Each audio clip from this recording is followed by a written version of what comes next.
Yun. Dadawa-darawan. Kapal babaw? Babaw?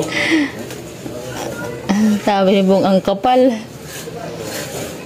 Hindi rin siguro anticipate ni Rich yung ano, nasa Asian dyan. Then dito. Saan dito ba dito? Ito 5, ay 4 lang yun yung ano. Ito lang talaga siguro mga padala ito ang sais.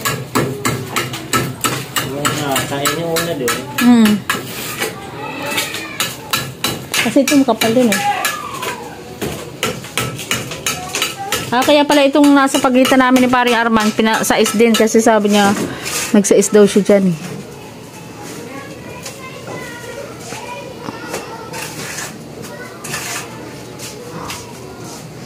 Grabe talaga ito, yung bahay na ito ni Ricardo. Ilan ang poste nito? 16. 17 ang poste nito eh.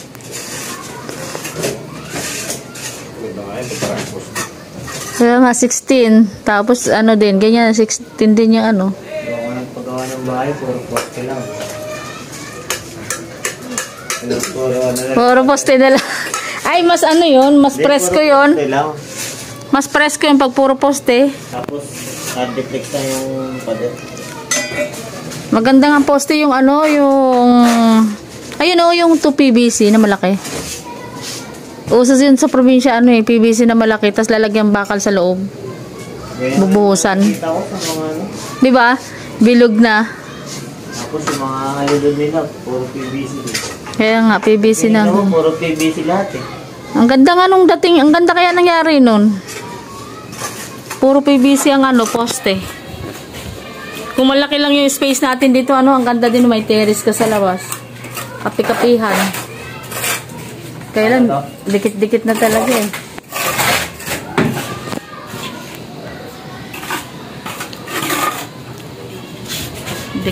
Dikit na ang pento. Mukhang may kumukulog-kulog na naman pre ah. Ay, bumutok pala yung Taal Volcano? Bakit walang pasok bukas? Galboroto. Ngayon, walang pasok na yun. Kahapon din na wala. Ay, bukas pala. Galboroto. Hindi, pumutok na daw kanina madaling araw. Kaya malikabok daw doon sa airport eh. Holiday ngayon eh. Ano bang mayroon ngayon? August. Heroes Day. Ha? Heroes Day. Heroes Day? Hello? Ano? Cellphone ko eh. Hindi ako updated sa mga ano ah. Pinasa sa akin yung holiday eh. Di wala palang pa. Wala palang pasok ngayon. Coding. Martes ngayon ba? Martes. Walang coding ngayon.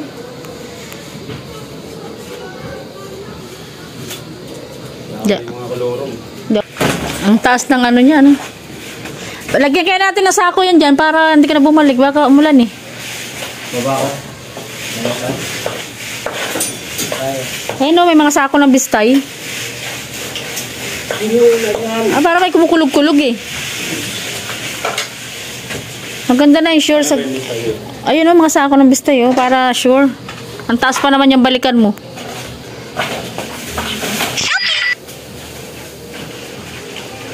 Hoy pre, ano nangyari? Asa na yung ano ko? Ay, mga palang. Hala, wala ako dito kanina. Exhaust? Oo. Ano ka laki ba yun? Tukatin mo nga be. Ano ka lang yun? Masama pa to eh. Ang patala na yung nilagay natin kaya no? 40. Ayan. Parang 40 by 40. 40 yan? Saan natin ilalagay banda? Diyan, sa taas ng CR. Saan banda nga? Dito? Sa hilera na to? Dito. Dito? Dito, Inidoro eh. Dito sa Inidoro. Hindi, yung hilera niya na block. Sa dulo doon oh. Pangalawa. Ito? Hindi, yung baba. Sa baba. Ito? Oo. Ayan. Pasama pa yan. Tik-tik ka ngayon dyan. Bahala ka dyan. Tik-tik ka. Tingnan lang natin yan. Dati mataas pa naman. Pasama pa yan eh. Kagalaw yan eh. Hindi siya mataas kasi. Kaya nga, wala pa naman. Wala kasi hindi ko napansin. Nahanap ko tuloy. Nasaan na yung butas? Ba't nandun ang butas sa gilid? Tik-tikin na lang. Maliit lang naman yun eh. 40 by 40. Ang lapat, pero ang tik-tik na ano lang yan, 30. Kaya tubutin yan. Katulad si Ma'am Grace, di ba? Muna sa CR namin. Lumutang ko rin. Makalimutan ko ipaalala sa'yo.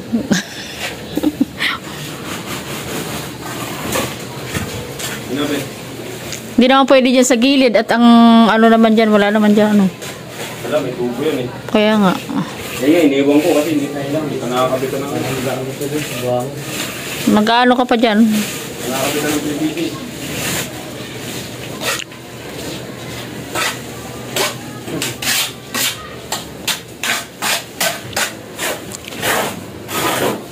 Kulang pa ba ako ng isang L?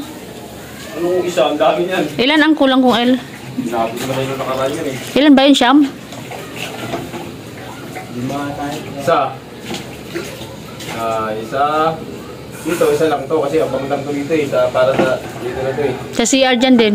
Isa. Tapos dito, isa, dalawa, tatlo, apat, lima. Ano ba yan? Inodoro yung bago? Yung bagong PVC, inodoro yun? Bagong tubo? Dito yun oh. Hindi na dyan maglalagay. Dan.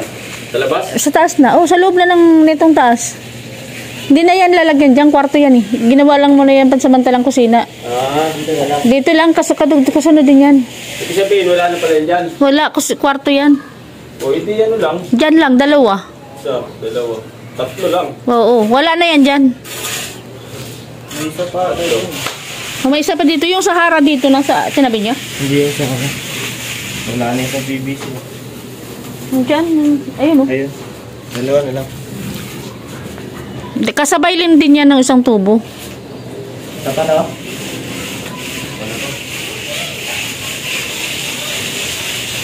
Kwarto kasi yan oh. Hindi yan dyan. Hindi kusina yan.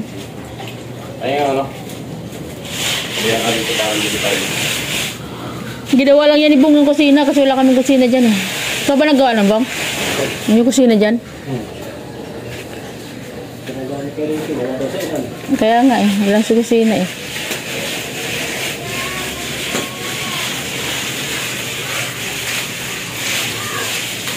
Hanggang matapos ang magpakailan pa man, may maghihintay sa ngalan ng pag-ibig.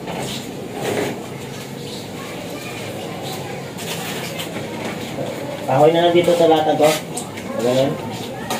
Ayun. Dito? Hindi. Pagkakahoy kayo, meron ang dami. Ilipat doon. Hindi, ito yung kapal eh. Para bagong mo ba? Ha?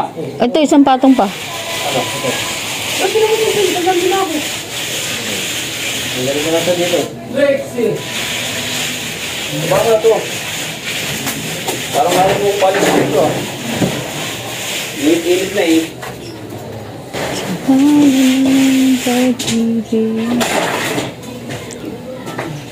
Woo! Init!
Guys, tapos na po tayo magpaasintada dito sa baba, ano, ito na siya. So, ang gagawin na lang po natin ngayon, ayan, yung taas naman po, mag-i-slab na sila. Nag-uumpisa na po silang gumawa ng slab. So, ito na, okay na po dito sa baba. Tapos na po tayo magpaasintada. Ayan, pantay-pantay na po yung ating mga pader. Mag-i-slab na po sila ngayon. Nag-uumpisa na po sila dyan na mag-slab. Ayan.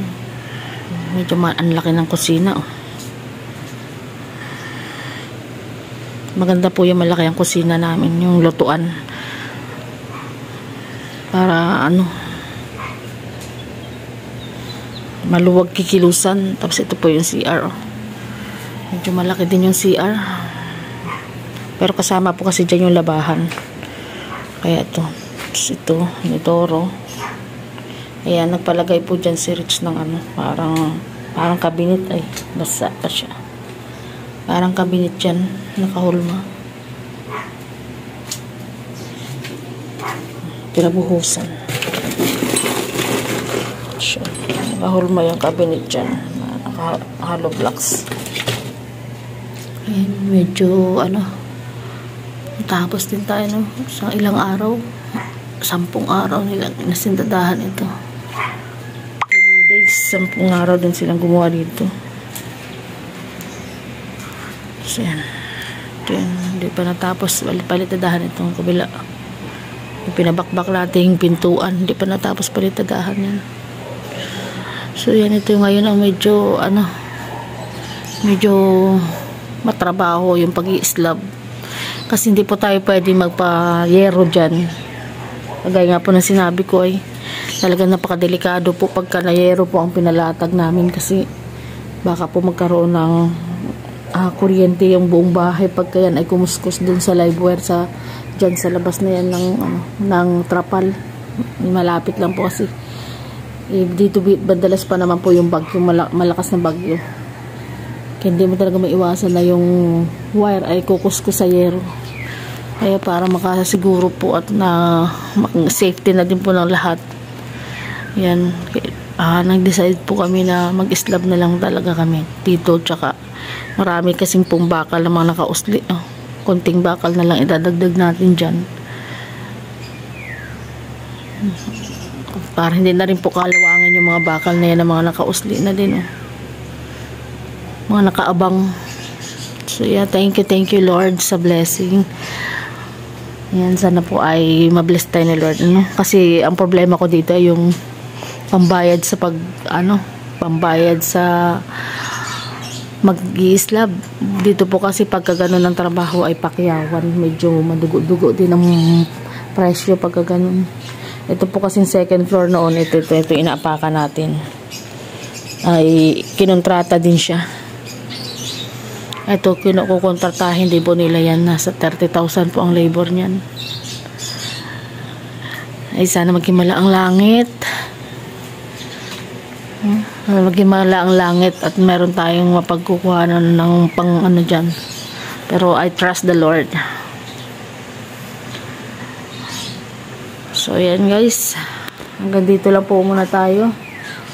And maraming salamat po sa inyong lahat sa walang sawang pagsuporta po at panonood ng aking mga video. Ayan, matatapos din po tayo dyan. Siguro yung pagpuporma nila dyan,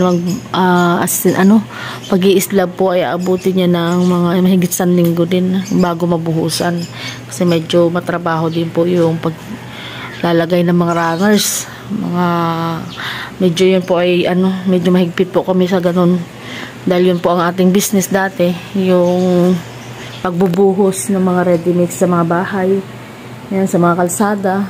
So kaya medyo mahigpit tayo dun sa mga runners na nilalagay nila. Kaya medyo matrabaho pa po yan gagawin nilang pag-i-slab dyan. Pero pag natapos na po yan ay medyo maluwag na. Kahit nahuli na po muna natin ipakinis itong mga nasa baba. Ang importante po ay mabubunga na ito lahat nasa taas. No, kahit pa unti-untiin na lang natin na pakinis yung mga pader. Ito yung mga pader na yan, patrabaho natin yan pa unti-unti. Ang importante po yung ito ay maislaban na. Para bago pa po dumating ang bagyo. Kasi dito po sa Antipolo ngayon, pa December na naman. Yan, tag-ulan na naman, tag-bagyo na naman. Kaya sana mabuhusan na ito talaga. Bago pa umabot ulit ng malakas na mga ulan. So para magpang-abot na rin yung ating 3rd floor, no? Ayan yung 3rd floor na yan. Para mabuo na siya, sobrang laki na po nito. Pagka nabuo na po ito ng slab, ang 3rd floor po ay sobrang laki na. Kahit na 4 na kwart na paupahan pa yan sa taas, pwede.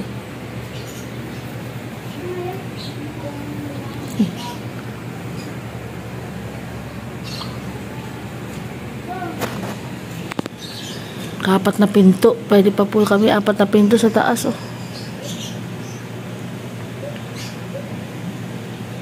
Pakalaki. Ayan. Thank you Lord. Ayan, alam niyo po, wala si Lord. Wala din naman tayo magagawa. Kaya napakabuti talaga ni Lord.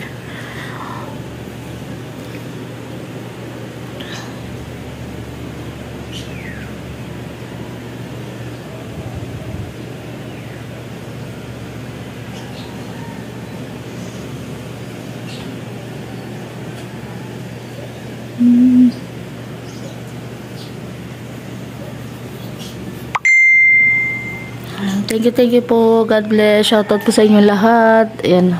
Minsan nababalangko ako dahil titingnan ko po yung ating gastusan pa. Yung ating gagastusan pa. Medyo hindi biro pa po yung ating gagastusan dito, pero alam ko si Lord po magpo-provide. Matagal na din po itong napabayaan. Natapos na po sana ito noon kung hindi tayo dumanas ng ganung mga trahedya, no? Pero talagang sabi nga si Lord ay lagi may purpose po sa lahat na nangyayari sa ating buhay, kaya hindi po tayo pwedeng mag-question. Ayan, medyo ilang taon din, 2020, 4 years din itong nakatiwangwang lang ng ganito.